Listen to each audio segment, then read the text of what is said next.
I had a dream when I was 8 years old, and I could see it as clearly today as if I had dreamed it last night. I remember waking up from it, wandering around the house disorientated, terrified, and crying. I eventually threw up, I was so distressed. My dreams have always impacted my life and could make or break my day. So much so that at one point in my late teens, my parents sent me to see a dream therapist. Through my therapist, I began to understand that dreams are an integral part of understanding my fears, anxieties, and desires. I was able to find connections between my dream images and my waking life. In effect, to remain sane and functioning in my waking world, I had to dream. We all must dream. I had let go of my fear of the unknown, often scary world of dreams. I embrace them now, even the nightmares. And then I met a man that gave me a whole new perspective and reignited my nightmares.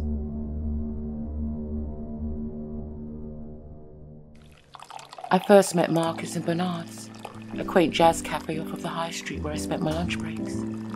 I liked to lunch alone.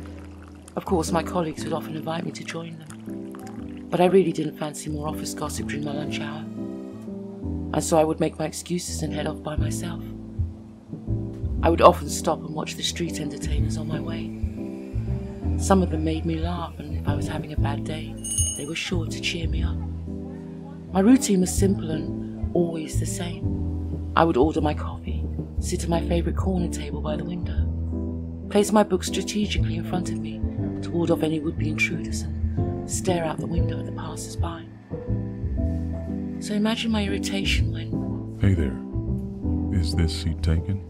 A soft, deep voice commenced to pull out the chair opposite me, without so much as a by your leave. My brow furrowed in annoyance as my fingers crept towards the book in front of me. I stared at the pages blankly, my frown deepening as I heard him settle himself, placing his cup of coffee on my table. No, I replied politely, stealing a quick glance at the other empty seats and tables. What the fudge? I thought. I decided you looked a bit lonely here all by yourself. I groaned inwardly. I'm never alone, I answered, trying to hide the irritation in my voice. I like my own company, I added, turning a page of my book deliberately. So what are you reading? He asked, purposely ignoring the hint. That startled me. I had no idea what I was reading. I didn't even know the title. I played clever, and snapping the book shut, I handed it to him. While he studied the title and turned it over to read the blurb, I took the opportunity to covertly study this self-assured, arrogant individual. A handsome man, I thought grudgingly. An interesting face. Before I could analyse further, he looked up at me with the most intense brown eyes. No, they were actually black. And even though the sun shone in his face, I could barely see his pupils. Harry Potter? He asked in a mocking tone, a grin spreading across his face at my discomfort. I grabbed the book back and stuffed it in my bag, embarrassed. You weren't reading it. He smirked. You were daydreaming. I looked up at him from faffing in my bag. I beg your pardon? I asked, dumbfounded at this man's audacity. He laughed again at my expression of indignation. I saw you staring out the window. Never once saw you look at your book. I blinked rapidly. Alarm bells ringing. You were watching me. Kind of, he said unashamedly. I was sitting in the park across the way, people watching, and I noticed you staring out the window. He sipped his coffee, peering at me over the rim of his mug. So you like to dream while awake? What? Do you remember your sleeping dreams? He was staring intently at me, his eyes picking up my every micro-expression. I placed my coffee cup slowly down on the table. Okay, this was getting creepy, I thought. I was just about to grab my bag and walk. My name is Marcus, by the way. I'm an art curator and... He hesitated. An artist of sorts. I work at Baricello's art gallery across the way. He nodded in its general direction. So he was a crazy artist, I thought. That would explain his strangeness. We're displaying a dreamscape collection at the moment. He continued. It is very popular. The artist seems to be quite prolific. He smiled at that, as if enjoying his own little in-joke. Should run for months. My relief was almost palpable. Well, okay then, I laughed. Thought you were some nutjob with a dream fetish. A dream fetish? He threw back his head at that and laughed. A deep, harmonious sound. Not quite, he said, his eyes dancing with amusement. Although the subject of dreams has always been a fascination of mine. He added in an almost soothing, hypnotic way. His voice was so unusual. You wanted to hang on to his every word. It was almost... Do you dream? He interrupted my reverie. I was startled by his question. Everyone dreams, I replied tersely. But not everyone remembers them. Some even deny they dream at all. He arched a cynical eyebrow and sat back. He had a point. Trudy, my childhood friend, always denied dreaming. Ever even having a dream. Didn't matter how much science I threw at her. She completely denied it. We had had some right old arguments about it. Well, we disagreed on just about everything, to be honest. It was a miracle we were still friends. What do you dream about? He asked. It was a surprisingly intimate question. I mean, my dreams were not something I discussed with just anyone. I hastily reached for my bag and stood abruptly. Well, Marcus, it's been a pleasure. He stood politely. Perhaps we'll bump into each other again. Perhaps, I said, taking his proffered hand. I didn't catch your name. No, you didn't. I laughed derisively as I wriggled my hand free of his and left the coffee shop. I could feel his eyes boring into my back as I departed. I did bump into Marcus again, and many times thereafter, in the coffee shop. We would spend our lunch hour chatting about anything and everything. One thing I really liked about Marcus was he never crossed the line, or tried to. It was refreshing. He was as happy as I was to meet for lunch at what had become, I guess, our coffee shop. During our talks, I learned he had been residing in London for a couple of years and travelled back and forth to the States, sourcing new exciting artists to exhibit. I quizzed him relentlessly and he patiently answered all my questions. He, in turn, learned I was a fact-checker for a publishing firm. But the question is, are you a great fact-checker? He had asked. Yes, I am, I replied, a puzzled look on my face.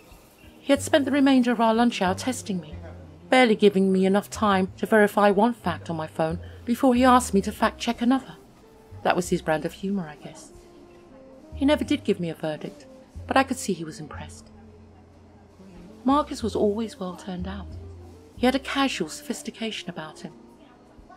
The only thing slightly off-putting about Marcus was a lack of warmth, a slight chill, if you will. There was a disconnect somewhere. I just couldn't put my finger on it. I always got the feeling he was holding back. He was cautious and watchful, and at times it would make me uneasy. He also had this thing about him whereby he made me feel I was somewhat lacking in what I can't say. He had a haughtiness, an aloofness about him. Perhaps that's what it was. I was unsure of myself and my abilities around him. At times he would ask me something or say something that would completely throw me.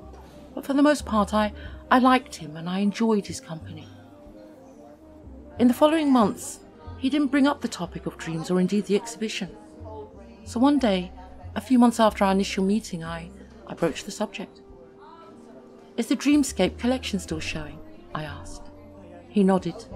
I had a strange dream last night, I said. I dreamed I was running from something, from someone. I've actually had that dream a few times. You have recurring dreams? Well, no. Not really. I mean, none that I can recall prior. And I am pretty good at recalling my dreams. Do you dream often? Well, often would be an understatement, let's say. I could probably dream for England. Probably for America too. I doubt that. And you? What do you dream about? I asked, stirring my coffee, trying to assume an air of nonchalance. Well now, that's a difficult one, he said thoughtfully. Let me put it this way. I waited with bated breath. What did a man like Marcus dream about? I was intrigued. You wouldn't believe me if I told you. I threw my napkin at him, laughing through my disappointment. He caught the napkin with a flourish. Oh my God, that is such a cop-out, I berated him. You know what, Marcus? I think I would like to see the Dreamscape collection. I warn you, you won't find any of my dreams in the collection. I shrugged and smiled. I didn't think I would, Marcus.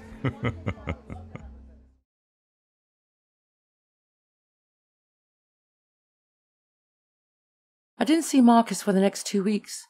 It was flu season and it hit me hard. We'd never exchanged numbers. It just never occurred to me. Probably never occurred to him either. It was an awful 2 weeks.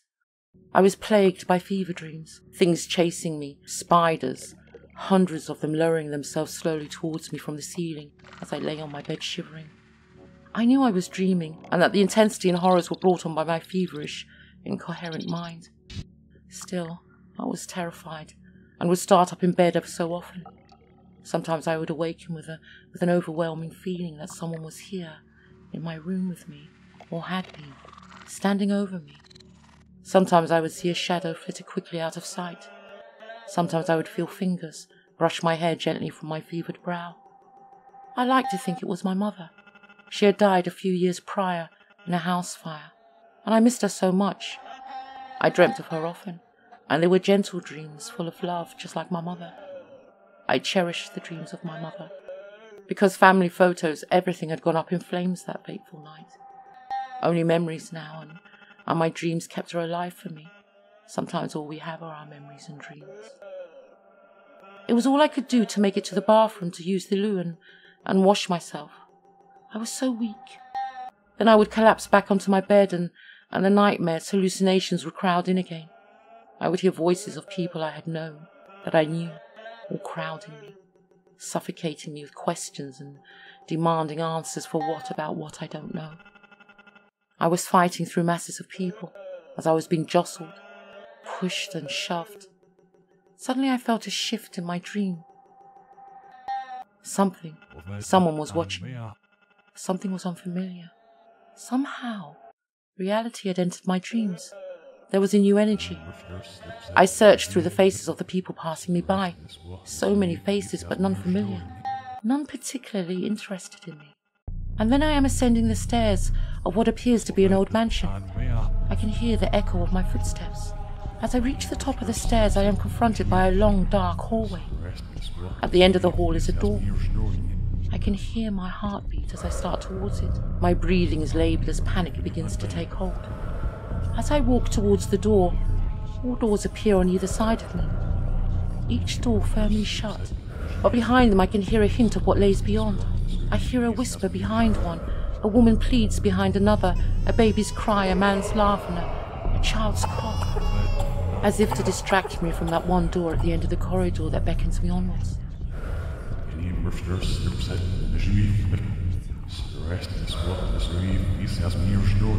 Panic and terror, a swirling cocktail in my belly, threatening at any minute to engulf me. My heartbeat quickens as I reach it. A huge chandelier is swinging overhead, creaking dangerously, a light flickering. I reach out slowly as if wading through mud, and take the gilded doorknob. I turn it slowly. Then I hear running feet behind me. But before I can turn to confront whatever is approaching, someone grabs me from behind in a steel vice-like grip, its arms around my waist, lifting me off my feet, and I'm being wrenched back past the other doors, my arms and legs flaying as I hear myself screaming, struggling to get away. The doors recede, and I wake up drenched in sweat, trembling, the end of that scream frozen on my lips, and I can still feel my heart thundering in my chest. I remember getting up from bed in a daze, wandering around my flat, disorientated, terrified. I could still feel the imprint of the arms around my waist. My stomach hurt, and then I threw up. The dreams didn't get better over the coming week or so. They always culminated in the hallway of doors, as I had come to call it. And just as I'm about to open the door, I am dragged away, kicking and screaming. My brain was exhausted from the hyperactivity. My body was drained from the virus. I must have lost 14 pounds. I looked at my gaunt face in the mirror. God, I looked a state.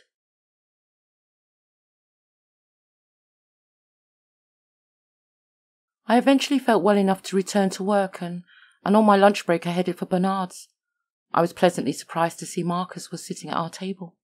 I could see him through the window as I approached. He was staring intently into his cup of coffee, deep in thought. I found myself smiling at the sight of his familiar face. A profound fondness for my friend washed over me. Absence does indeed make the heart grow fonder, it seems. The coffee shop bell tinkled, and I saw Marcus' head snap up in anticipation. A big smile spread across his face as I entered. I winked at him, and he threw back his head and laughed in that way he does.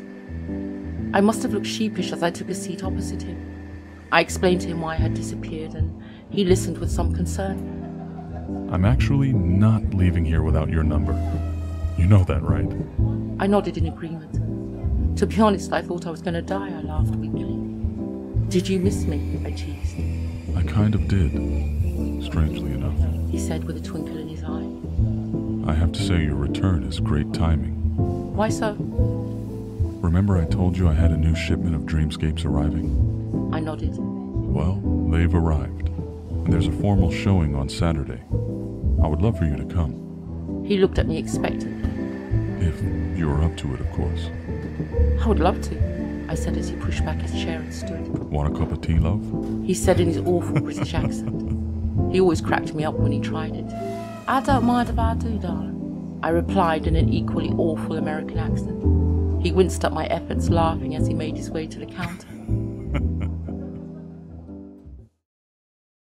Trudy came by to spend the weekend, but absolutely refused to attend the opening with me. I stood in the middle of my bedroom in my towel. I actually don't know what to wear, I moaned. Trudy sat on my bed, cross-legged, pondering a black number, which she turned this way and that. What the F is this? She asked, holding it upside down in one hand, her half-eaten apple in the other. A dress, I said, snatching it from her. Don't get apple all over it. I need help. The opening starts at 8 p.m. So you like him?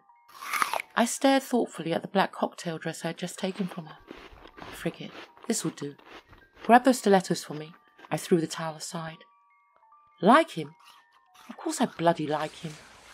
I pulled the dress over my head. Trudy handed me a pair of red high heels. No, the black ones, you donut. The ones with a bow at the ankles. You know what I mean. Do you fancy him? I wriggled the dress over my hips and smoothed it down. I sighed. We're just friends. I just enjoy talking to him. We have stuff in common. I picked up my comb and ran it through my hair. Most blokes are just so freaking tedious.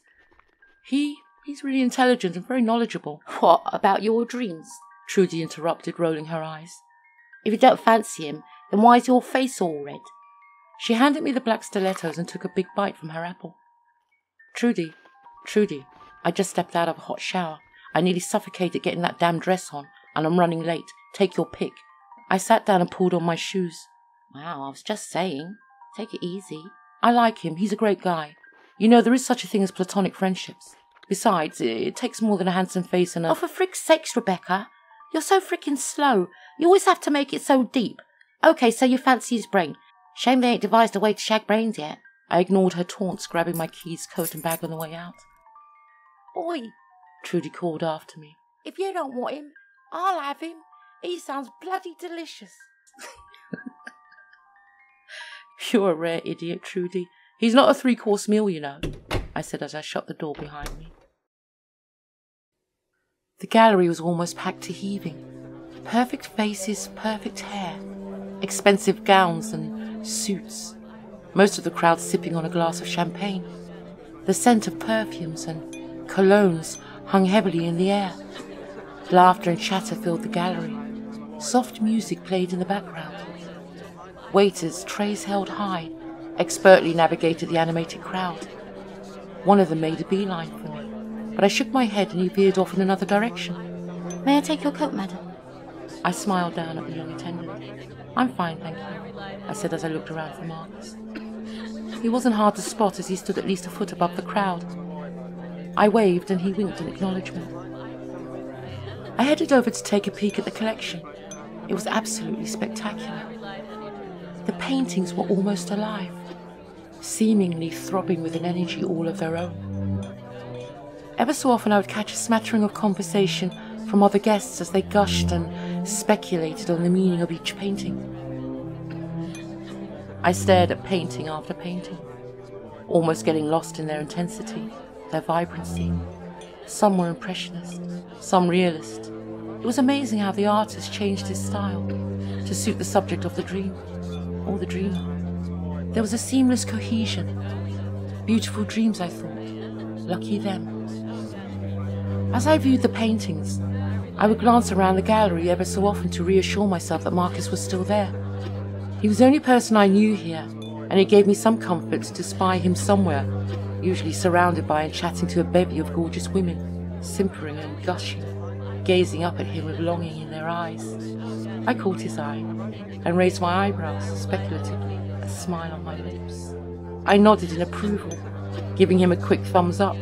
His eyes narrowed, an eyebrow almost disappearing into his hairline. As I turned the corner, my eye was immediately drawn to the center of the space where a small crowd had gathered, bustling and craning their necks to get a better view of something.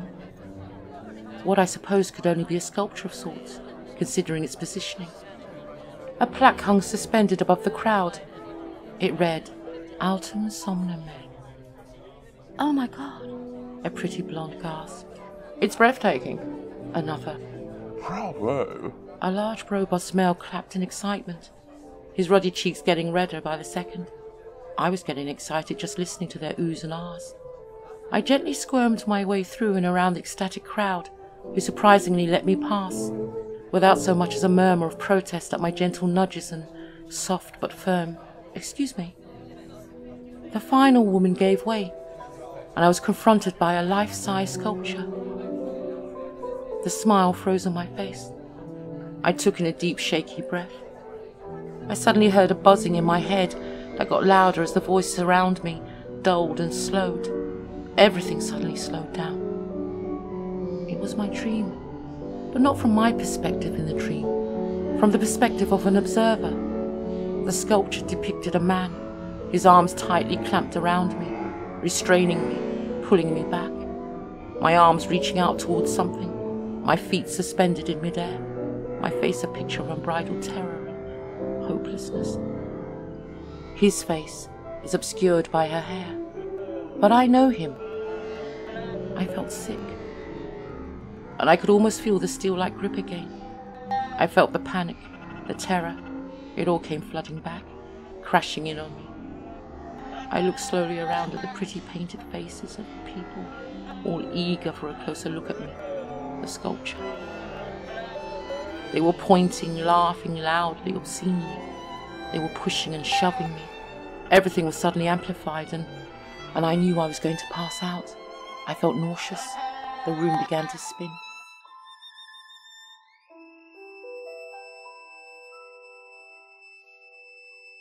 I fought my way through them and was eventually free. I backed up against the wall, gasping for breath. My heart was thundering in my ears. I closed my eyes, inhaling deeply. Then I looked up and around at the paintings that hung on the wall, afraid of what I might see. Each one was a window into my mind. Was I going mad? Then my eyes rested upon the painting opposite me. I almost screamed in terror. The hallway of doors, the baby crying, the man laughing, the woman screaming. I jammed my fist up against my mouth. My eyes darted from one painting to another. Panic again, bubbling up within me. I was not mad. Somehow my dreams, my nightmares were on display. I suddenly felt an overwhelming rush of all-consuming embarrassment and humiliation, as if I had been stripped naked for all to see. I wanted to scream at the people to stop looking at me, to get out of my head. Instead, I lowered my head and rushed out into the main foyer. I heard my name being called, and I looked around in bewilderment to see Marcus smiling at me. I shook my head as our eyes locked, and there was an expression on his face that I'd never seen before. His smile suddenly dropped, and then he was moving towards me, cutting through the crowd like butter, never taking his eyes off of me. I turned and stumbled out of the building, leaning up against the wall for a second as the cold night air hit my warm cheeks and pulled me out of my hysteria. My head cleared. I had to get away from here. I had to get away from him. Rebecca! He yelled after me. I looked back at him, pulling my coat closer around me. I turned my head into the wind and walked away as fast as my quivering legs would allow. I must have wandered around the streets for hours. I could hear my phone ringing in my bag. I knew it was him. It was 2 a.m. when I finally let myself into my flat. Trudy was asleep on the couch. I roused her and guided her gently into the bedroom, settled her down, ignoring her incoherent protests. She soon fell back asleep. I don't know how long I stood there, watching her. Her eyelids flickered as she slipped into REM. I watched her dream for a while, fascinated as images rushed past her fluttering eyelids, and then I retreated quietly back into the living room. I made myself a cup of tea, wrapped the throw around me, turned my laptop on, and started my search. It wasn't long before I found what I was looking for. I snapped my laptop shut and lay down on the couch, staring into the darkness at the shadows on the walls. I eventually drifted.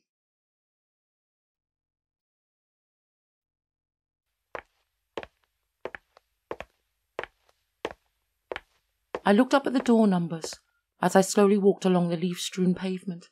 Finally, I found it. Professor Viktor Pavlovich opened the door to my hesitant knock.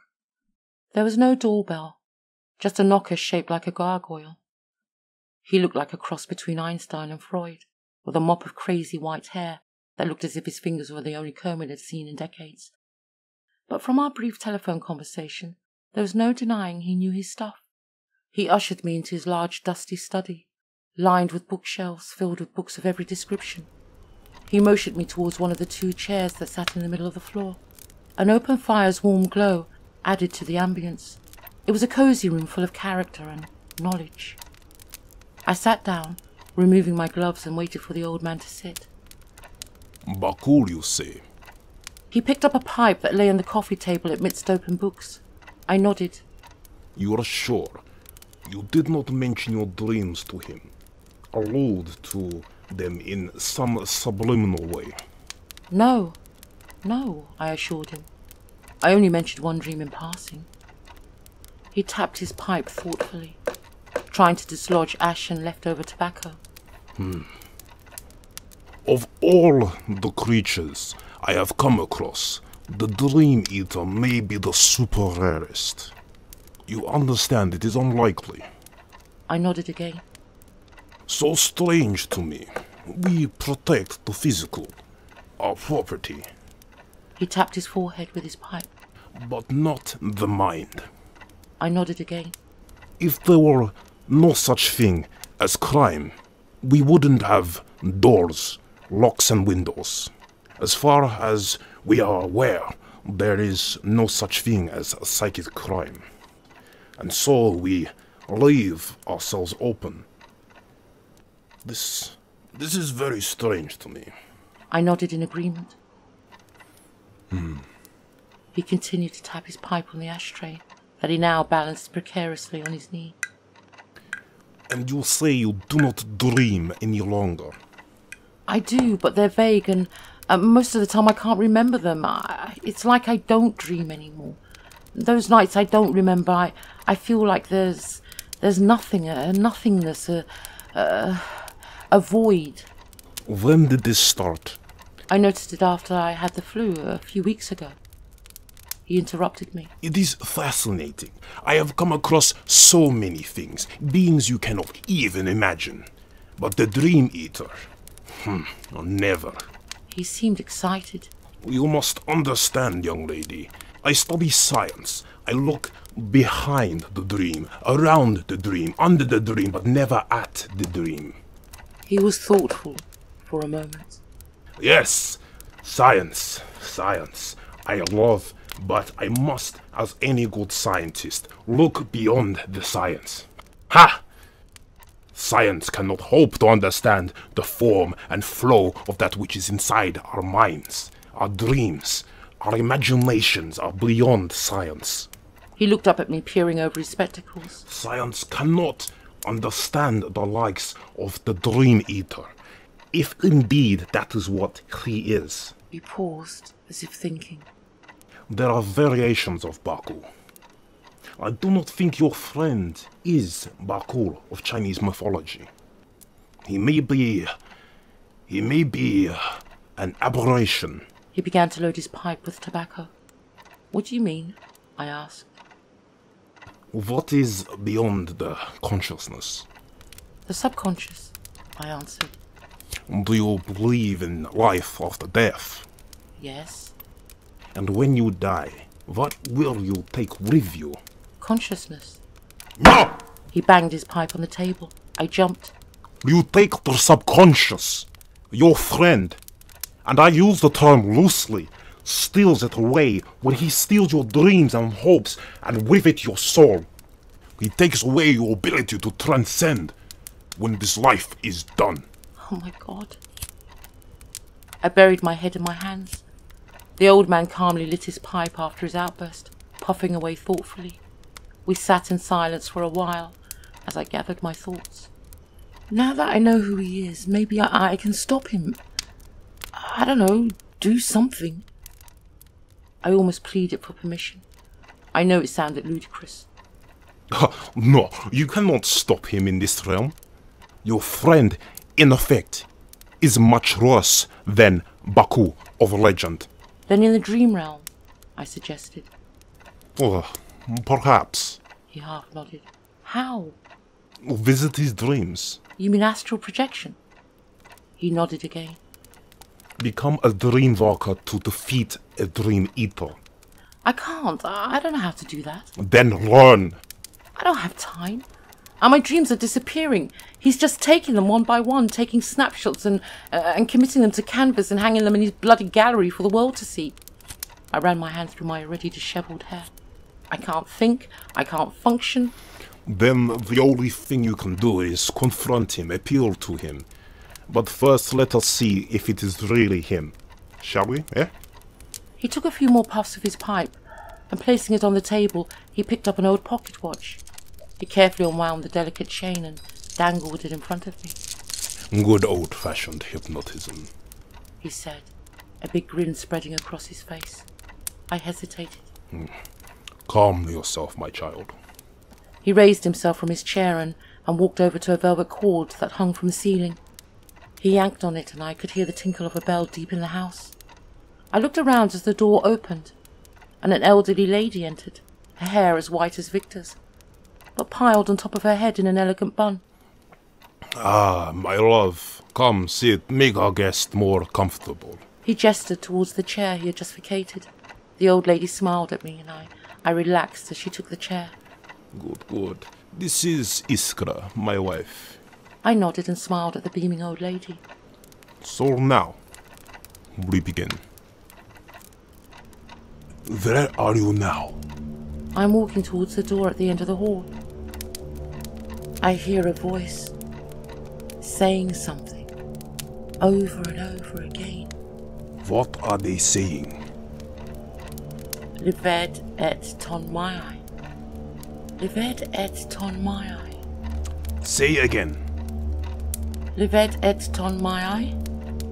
Lived et ton myii. Can you see the Watcher? No. He is there. Yes, but I can't see him. Open the door. I can hear him behind me. Who? The runner. Ignore him. Open the door now. What do you see? I see him. He's painting. So many paintings. Who is painting? Who is the artist? Marcus. Who is behind you? Who is the runner? Marcus. Who is watching you? Who is the Watcher? Marcus. On the count of 3, you will awaken. 1, 2, 3.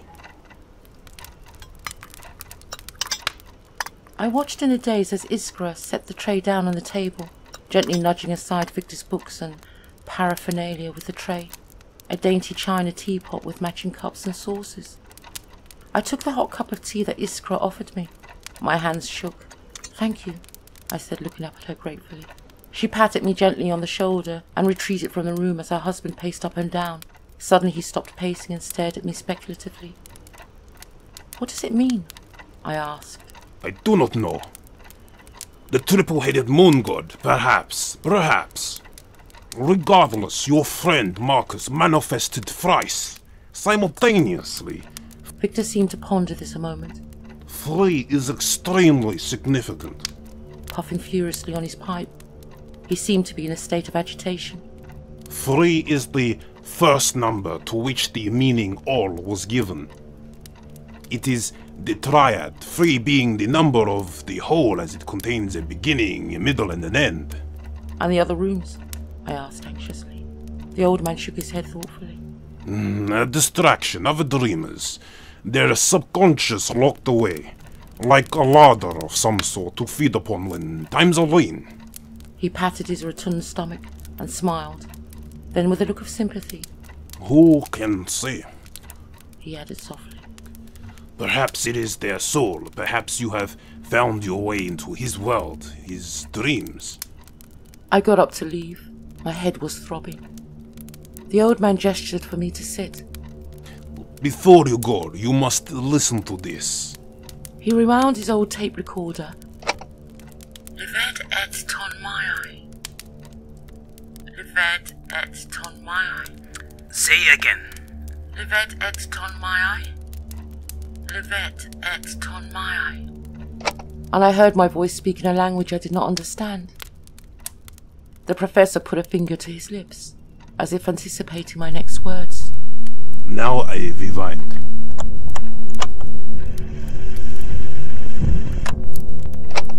I am not at heaven.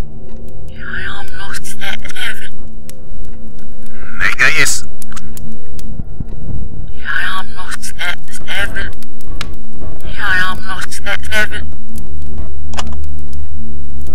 I felt a trickle of fear. The hairs on the back of my neck stirred. Lived et ton mai. I am not the devil. Oh my God.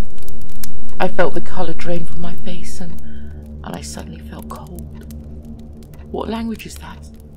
Did you recognize the voice in your dream? No, but I heard him over and over again.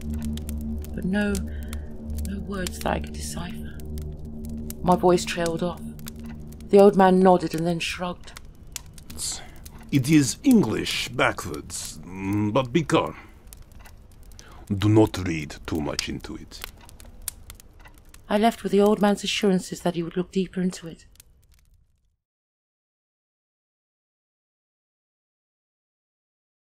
For the next week I avoided the cafe. I stayed in the office for my lunch breaks. I was becoming slow in my responses. I couldn't concentrate. My ability to retain information was almost at zero capacity. I was drained, tired and lethargic, and a cold had entered me, chilling me to the bone. No matter what I tried, I just couldn't seem to get warm. Marcus called every day, and every day I ignored his calls. I grabbed my coat and went home early. My phone began to ring almost as soon as I entered my flat. I answered his call. Yes, I said. Let's meet up, please. I was silent. You have nothing to fear from me, I promise. He was right about that. I had nothing to fear from him. The damage had been done. What else was there left to do? To take? Meet me here in an hour. You know where I live. God knows you've been here enough times. Oh, and Marcus. Yes. I don't mean meet me in my dreams. I mean in my world, the real world. I hung up. My hands were shaking horribly. I clasped them together, but they wouldn't stop shaking. I felt so cold. He arrived within the hour and stood by the window staring out at the evening sky. Storm clouds are gathering. I shivered, pulling my cardigan around me. There was a chill in the air. The room felt as if all the warmth had been sucked out of it. We were silent for a while. He staring out the window, I seated cross-legged on the sofa, staring at my hands. I couldn't bear to look at him. Might as well start at the beginning, I eventually said, breaking the silence between us. The beginning, huh? Pushing the window open, he inhaled deeply. I don't know that there is a beginning. He turned to face me, leaning back on the windowsill. But I can tell you that I'm not what you think I am. I'm not Baku. No, but close enough. Perhaps. Funny how your species creates all these little fairy tales surrounding anything and everything you don't understand. You can't deny you steal our dreams. You steal our souls. What exactly you are is irrelevant. He raised a finger. Now the soul thing is just an unfortunate side effect. If your souls were not bound so intricately with your subconscious... He shrugged. You're overcomplicating the issue, Rebecca. How so? Okay, how can I explain this in simpler terms? Red meat. Say a steak. Protein. Side effect? Clogged arteries. One steak is hardly going to give one a heart attack. Nor does one dream take away one's continued ability to dream. So what you're trying to say is that you don't take away every victim's ability to dream, or their soul. Exactly. But some, like me? I was worried and I had no other way of contacting you, so I searched. I found you when you were sick. Then, I guess I kept coming back. It wasn't my intention. I was your friend. You knew the dangers involved. And yet you just kept coming back. Even set shop up in my head. I don't seek out specific people or dreamers, if you will. All dreamers are equal to us. We don't discriminate. He sighed. I guess it's like chicken in the supermarket. You're hungry, you just grab the nearest one. My point is I had no intentions with regards to you. I heard a faint rumble of thunder in the distance.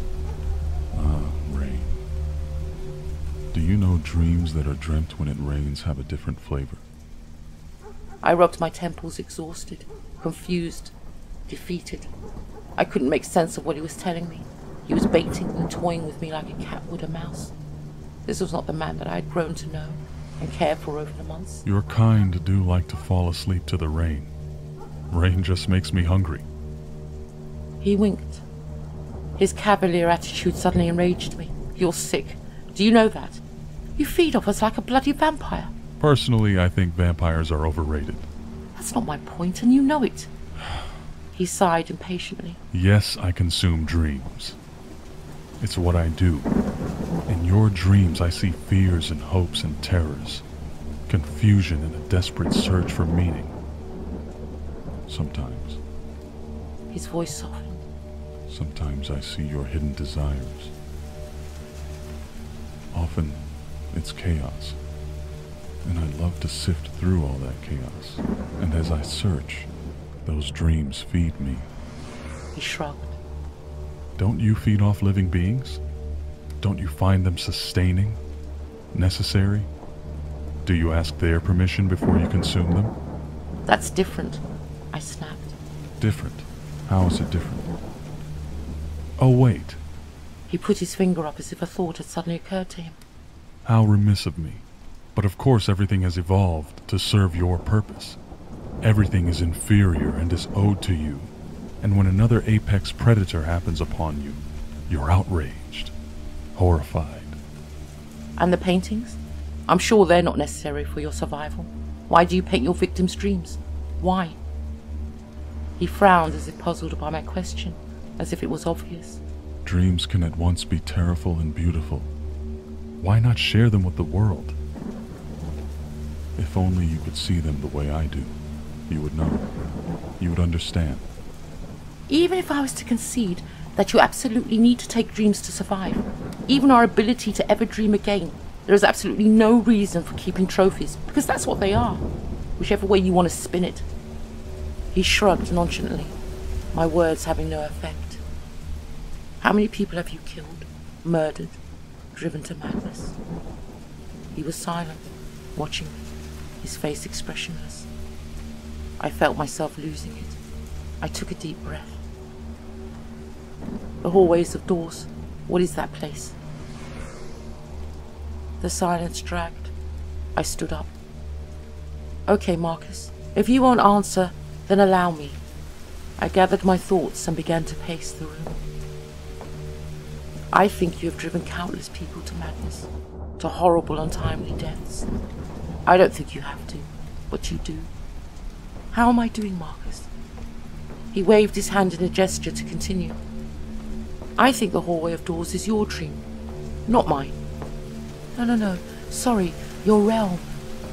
I don't know how I got there, or why. He raised an eyebrow, an amused look on his face. I think the doors on either side, the rooms behind the doors or whatever hell you have them contained in, are the subconscious, souls, if you will, of people past and present. I'm talking hundreds, if not thousands of years worth of souls. People long dead and forgotten. Trapped. I stopped pacing and turned to stare at him. The professor was right. You are an aberration of Baku. You may look at our fairy tales with a level of contempt, but we almost had it right. Right? Only you are more terrible than we could ever imagine. I hesitated once again, trying to gather my thoughts. I felt tired, confused, and suddenly lightheaded. I sat down, my head in my hands. Forgive me, Marcus, my memory's not what it used to be. That spiel about one dream not being the whole, well, partly true, only you never stop at one, do you, Marcus? I looked at him long and hard. He met my gaze, unwavering, unashamed, waiting for me to continue. Let's get to the practicalities, shall we? The paintings. You have painted all their dreams and sold them to private collectors over time. See now that's why you're so affluent. I noticed that none of the art in the dreamscape was signed by. I hesitated. By you, Marcus. He gave a slight nod of his head as if conceding, then moved away from the window and sat down opposite me, the coffee table a barrier between us. I understand that you want me to feel some sort of guilt. Remorse, maybe.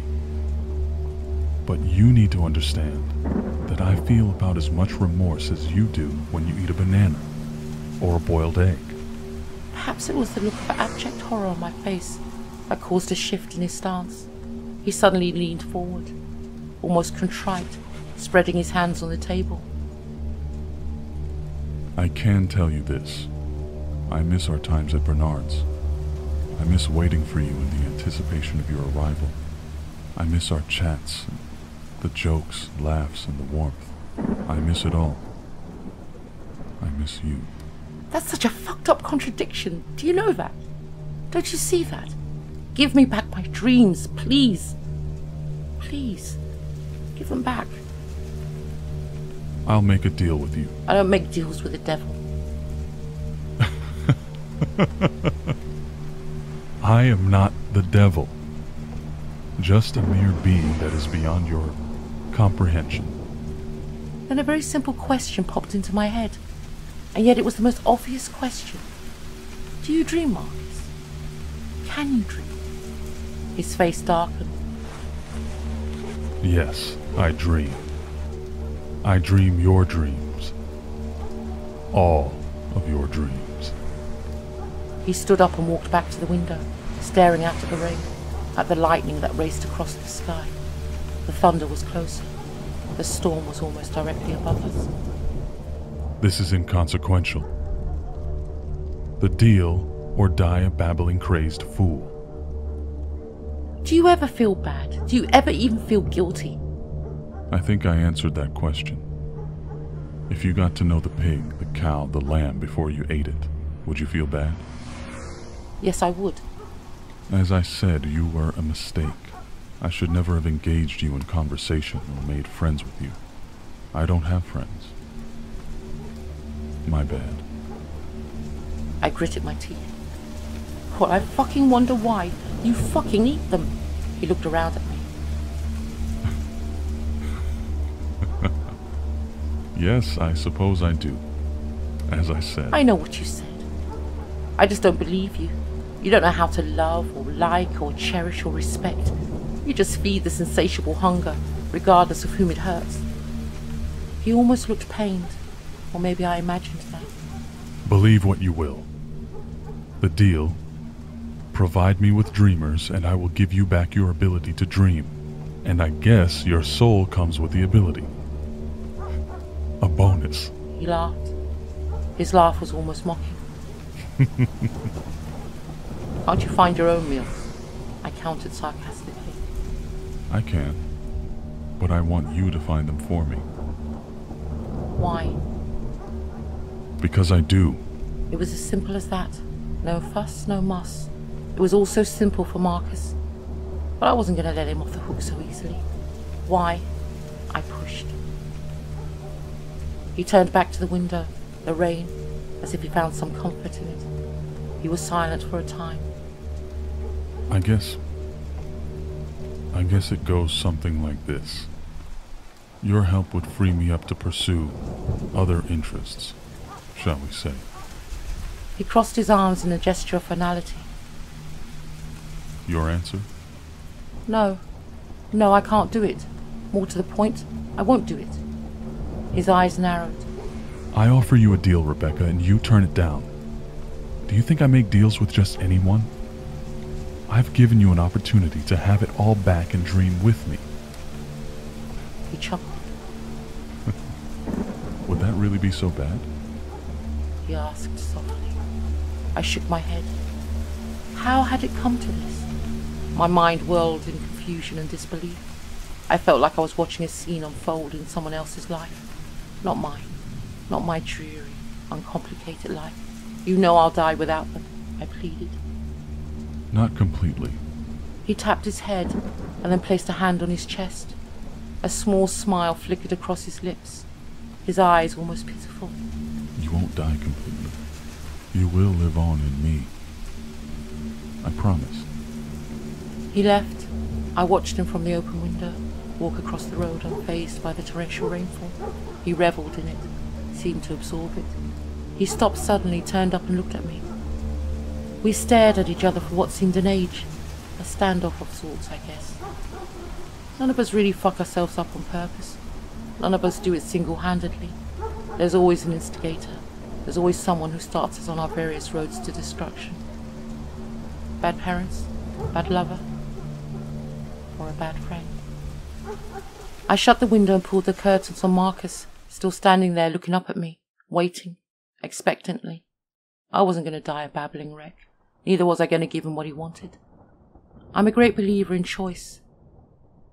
I still had one avenue open to me, where not even he could reach me. I took the last pill and lay down on my bed. I lay there, trying so hard to recall my mother's face, but I couldn't remember her now. I struggled to reassemble her features in my mind's eye. I failed.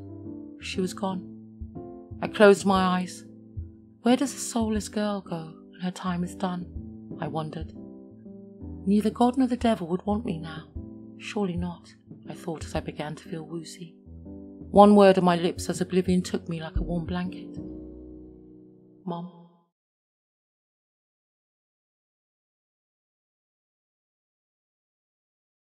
Rebecca! Analyzing now. Stand clear. I drifted in and out of consciousness. Bright lights. No shock I could hear people shouting my name, Check shaking for me. pulse. Rebecca. Rebecca, clear. Why won't they let me sleep, I thought. Clear. Fading again. Lights. Analyzing And I am now. throwing up. Stand clear. Clear her airways. A faraway voice. And then I am falling into an abyss. She's flatlined. Clear. A flash of light. Rebecca. Another flash of light. I am in the hallway of doors, and I am opening the door at the end of the hall. I hear running behind me, thundering towards me. I need to open the door. The door to Lethe. I am dying.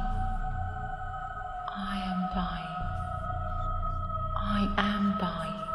What will you take with you? Arms encompass me, and I am being pulled back, and I am fighting as the door recedes. Inky darkness reaches out and wraps its arms around me, tighter than Marcus ever could. I hear everything. It is futile, Dreamweaver. Death whispers. I hear it. No. She is mine. It is a time dream. Death whispers. I hear it. No. I hear laughter all around me, and death prevails as I knew it would. Stay. Not even Baku has power over death.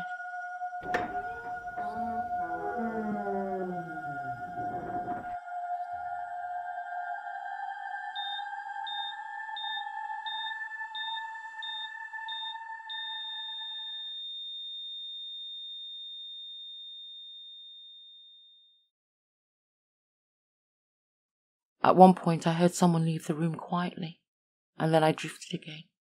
I slowly opened my eyes.